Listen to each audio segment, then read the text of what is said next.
جی آپ کے سوال ہمارے جواب تو پوچھیں. کیسر حمید بات کر رہا ہوں یو ایس اے سے. آپ سے پوچھنا تھا کہ ابھی ریسنٹلی آرمی ویلفیئر ٹرسٹ اور فوجی فاؤنڈیشن کو ٹیکس ایگزمپٹ ڈکلیئر کیا گیا ہے، تو اس کے بارے میں آپ کو کوئی ڈیٹیلز اویلیبل ہیں کہ کس بیسس پہ یہ اسٹیپ لیا گیا ہے، اور کیا اس کا کوئی اور پریسیڈنس ہے کہ اور کوئی اس طرح کی آرگنائزیشن جو ہے ان کو ٹیکس ایگزمپٹ ڈکلیئر کیا گیا ہو؟ اس بارے میں انفارمیشن ہو تو شیئر کیجیے گا. Thank you. جی بالکل درست ہے یہ خبر.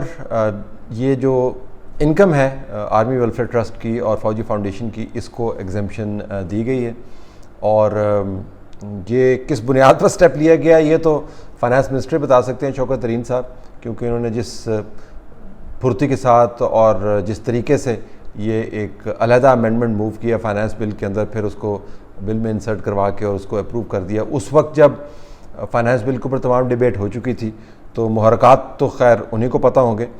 اور آپ نے یہ پوچھا کہ کیا کوئی پریسیڈنٹ ہے. جی بالکل ہے، لیکن وہ غیر معمولی قسم کی جو تنظیمیں یا جن حالات میں وہ کام کر رہے ہیں یا ان کا جو کام ہے وہ اس نوعیت کا ہے، جس طرح ایدی فاؤنڈیشن ہے یا کوئی اور ویلفیئر ٹرسٹ ہے جو لوگوں کی فلاح کے لیے کام کر رہے ہیں اور بنیادی طور پر بزنس انٹرپرائزز نہیں ہیں، یا اگر بزنس انٹرپرائزز ہیں تو لوگوں کی فلاح اس کے اندر بہت بڑے پیمانے پر موجود ہے، ان کو یہ ایگزمپشنز دی جاتی ہیں. ایک دو نہیں ہیں، 10-12 کے قریب ایسی تنظیمیں اور باڈیز ہیں جن کو ایگزمپشن دی گئی. آرمی ویلفیئر ٹرسٹ اور فوجی فاؤنڈیشن کا جو فوکس ہے وہ کیا ہے؟ جی میں آپ کے سامنے شہباز رانا کی سٹوری رکھ رہا ہوں، اس کو آپ پڑھ لیں. شہباز رانا بہت اچھا رپورٹر ہے، اکانومی پر ان سے بہتر جو ہے نا بہت کم لوگ پاکستان میں لکھنے والے اور سمجھ کے لکھنے والے ہیں. تو تفصیل کے ساتھ انہوں نے یہ سٹوری کی ہے. اگر آپ اس کو پڑھ لیں گے تو مزید معلومات آپ کو اس میں سے مل جائیں گی. سوال آپ کا بالکل صحیح نقطے پر ہے اور معلومات بھی درست ہیں. جو مزید معلومات درکار ہیں وہ اس سٹوری میں مل جائیں گے آپ کو. طلعت صاحب، وزیر اعظم اور ان کے وزراء جو ہیں وہ بہت زیادہ شور کر رہے ہیں. پہلے دن سے ہی ہم یہ سن رہے ہیں کہ جی ہمارا وزیر اعظم بہت بچت کر رہا ہے، وزیر اعظم ہاؤس کا خرچہ بالکل ختم ہو گیا ہے، ہمارا وزیر اعظم کسی کو چائے بھی نہیں پوچھتا، کسی کو پانی بھی نہیں پوچھتا، اور جو باہر سے ڈیلیگیشنز آتے ہیں ان کو صرف بسکٹ دیتا ہے اور اس کا بھی پتہ نہیں شاید پیکٹ کھول کے نہیں رکھتا. تو ذرا پلیز ہمیں بتائیں گے کہ 3 سال میں انہوں نے کتنا بچت کی ہے، کیا خرچے رہے ہیں وزیر اعظم ہاؤس کے؟ آپ کا شکریہ. جی پہلے سوال کی طرح دوسرے سوال کے جواب میں بھی چونکہ آپ نے ٹیکنیکل چیزیں پوچھی ہیں اور بجائے اس کے کہ میں آپ کو عمومی جواب دوں، یہ سٹوری آپ پڑھ لیں، یہ چھپی ہوئی ہے، آپ کو پتہ چل جائے گا کہ کتنے جو ہے خرچے کم ہوئے اور کتنے خرچے زیادہ ہوئے. ایک بات. دوسری بات یہ کہ بہت سارے خرچے ایسے ہیں جو ہڈن خرچے ہوتے ہیں. جہاں پر آپ روڈ استعمال کر رہے ہیں وہاں پر اگر آپ ہیلی کاپٹر استعمال کریں گے تو خرچے بڑھیں گے. جہاں پر ایک پرائم منسٹر ہاؤس ہوتا تھا وہاں پر 3 اگر پرائم منسٹر ہاؤس عملاً کام کر رہے ہیں تو خرچے بڑھیں گے. کسی کو پانی کا نہ پوچھنا یا بسکٹ نہ دینا میرے خیال میں یہ بچت میں نہیں آتا. یہ جو ہے اچھی مہمان نوازی کی دلیل نہیں ہے. آپ کو لیوش ہونے کی ضرورت نہیں ہے، لیکن آپ کو ایک کرٹسی ہے. ہمارا ایک اپنا طریقہ کار ہے مہمانوں کو انٹرٹین کرنے کا، اور آپ ریاست کے نمائندے کی حیثیت سے وہاں پر موجود ہیں، تو وہاں پاکستان کو ریپرزینٹ کرتے ہیں، تو وہ کام تو آپ کو کرنا ہی ہے. لیکن وہ اس سے کوئی بچت نہیں ہو جاتی. آپ کو یاد ہوگا جس طرح کہ ہم بھینسیں بیچ دیں ہم نے اور گاڑیاں بیچ دیں اور پتہ نہیں کتنی بچت کر دی.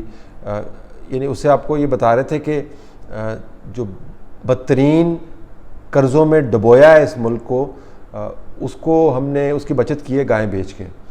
جو بدترین قرضوں میں ڈبویا ہے اس ملک کو، اس کی بچت ہم نے کی ہے 2 بسکٹ کم کر کے. تو جب آپ اس قسم کی بحث کا آغاز کر دیں تو پھر جواب میں آپ کو حقائق پر مبنی سٹوریز کو ہی سائٹ کرنا پڑتا ہے، جو میں اس وقت کر رہا ہوں. آپ اس کو پڑھ لیں، آپ کو اندازہ ہو جائے گا کہ خرچے بڑے ہیں یا کم ہوئے ہیں.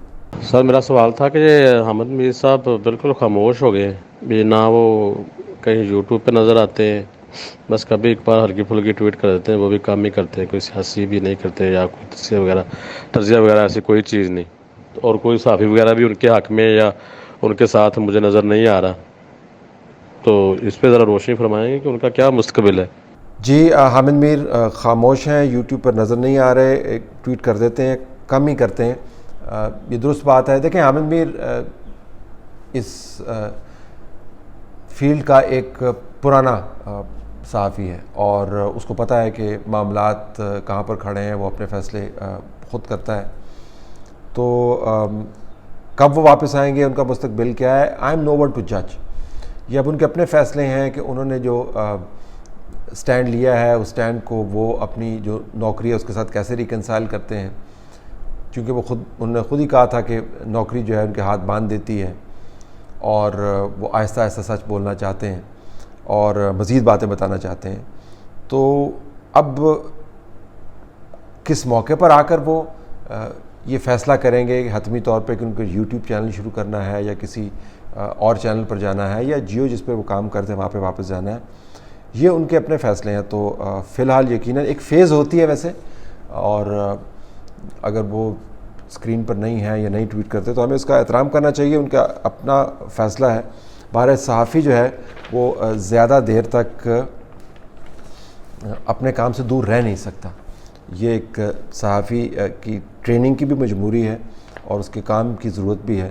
تو آئی ایم شیور کسی نہ کسی طریقے سے وہ اپنا کام جاری رکھیں گے. میں عامر بات کر رہا ہوں لاہور سے. آپ کا میں چینل دیکھتا ہوں اور اس میں مختلف قسم کے جو سوالات ہوتے ہیں وہ بھی سنتا ہوں. جو میٹنگ ہوئی ہے, جو بریفنگ دی گئی ہے, کیا یہ 22 کروڑ عوام کو بیوقوف سمجھتے ہیں؟ کیا سمجھتے ہیں؟ یا ہمارے پورے پولیٹیشین جتنے بھی وہاں بیٹھے تو ان کو بیوقوف سمجھتے ہیں یا وہ بیوقوف ہیں؟ کیونکہ فیصلہ تو ہو چکا, ان کو اپنے فیصلے کے اوپر ایک سٹیمپ چاہیے پارلیمنٹ. یہ ان کو بیوقوف بنا رہے ہیں یا یہ خود بن رہے ہیں یا خوش فہمی میں مبتلا ہیں, یہ سٹیمپ کے طور پہ استعمال ہوں گے اور اس کو پھر ہیرو بنایا جائے گا. پروجیکٹ 10 سال عمران خان جو ہے وہ ختم نہیں ہوا ہے. اس ملک کو مکمل کھڈے لائن لگا کے ہی پروجیکٹ مکمل ہوگا اور یہ بیوقوف ربر سٹیمپ کی طرح پھر سارے اس کے اوپر مہر ثابت ہوں گے. جی, یہ چیزیں جو ہیں یہ سیاستدانوں کو سمجھ نہیں آتی. جب میں پچھلے دنوں اسٹیبلشمنٹ کی ڈیفینیشن بیان کر رہا تھا تو ایک صاحب نے سوال اچھا انہوں نے پوچھا کہ آپ نے بیچ میں بزنس مینوں کو بھی لے آئے, سیاستدانوں کو بھی لے آئے, بیوروکریٹس کو بھی لے آئے, لیکن اصل میں تو یہ فوج ہے اور ساتھ انٹیلیجنس ادارے ہیں, جو کہ ٹیکنیکلی تو چیز ٹھیک ہے لیکن عملاً اگر آپ اس کو دیکھیں تو سیاستدان خود اسٹیبلشمنٹ کا حصہ ہیں. ایوب خان کے دور سے لے کر موجودہ دور تک اسٹیبلشمنٹ کے ساتھ مل کر اپنے ہی جو ساتھی ہیں ان کی ٹانگیں کاٹتے ہیں. جس شاخ پر بیٹھے ہیں اس کے اوپر خود ہی آرا چلا دیتے ہیں. تو یہ سیاستدان اگر ربر سٹیمپ کرنا چاہیں تو کیوں کرتے ہیں, نہ کریں. اب آپ کہہ سکتے ہیں کہ وہ سیاستدان لائے ہی ایسے ہیں جو ربر سٹیمپ کریں گے, تو لانے کا جو عمل ہے اس کو بھی اگر آپ دیکھیں تو اس کے اندر بھی آپ کو سیاستدان کردار ادا کرتے ہوئے نظر آتے ہیں. تو اگر مہریں لگانے والے ہیں تو پھر مہریں لگاتے جائیں گے.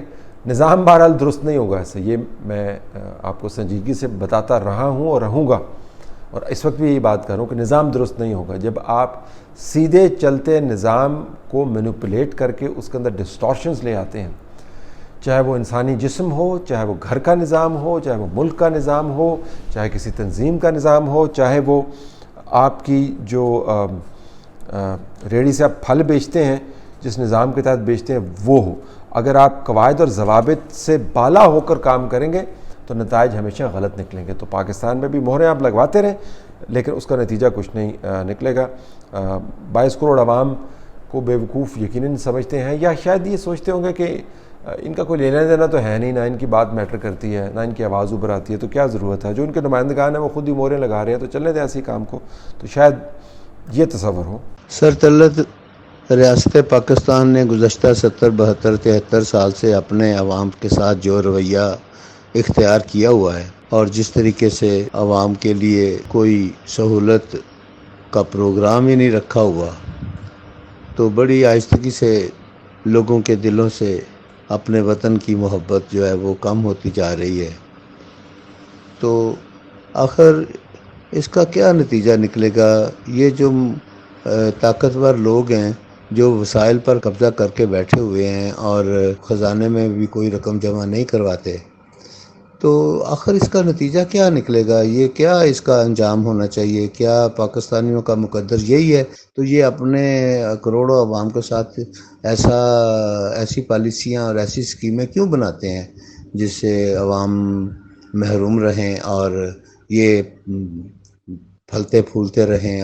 جی، جو ڈسٹریبیوشن ہے ویلتھ کی ایک بہت بڑا ایشو ہے، اور یہ چیز بھی پچھلے سوال کے اندر بھی جو زاویہ تھا اس کی طرح لوگوں کو سمجھ نہیں آتی۔ آپ نے اگر اپنے لیے آئی لینڈز بنائے ہوئے ہیں جس کے اندر آپ بہت آسانی کے ساتھ رہ رہے ہیں، اور ان آئی لینڈز کو بنانے کے لیے آپ وسائل عوام سے لے رہے ہیں، تو پھر بہت دیر تک یہ آئی لینڈز محفوظ نہیں رہ سکتے۔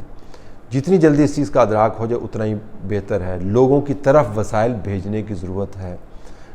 لوگوں کے مسائل بہت زیادہ ہیں، ان کی زندگی بہت مشکل میں ہے، اور جب کبھی کوئی چنگاری بھڑک گئی اور اس نے پھر معاشی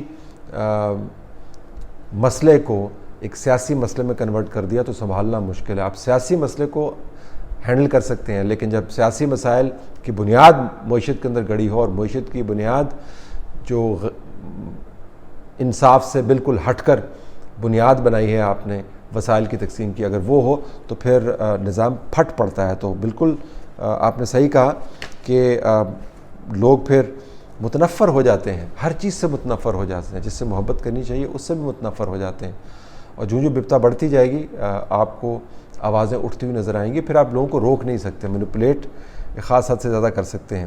تو بہت بہتر ہے کہ اپنے پریویلیجز کو کم کیا جائے اور لوگوں کے حال کے اوپر فوکس کیا جائے۔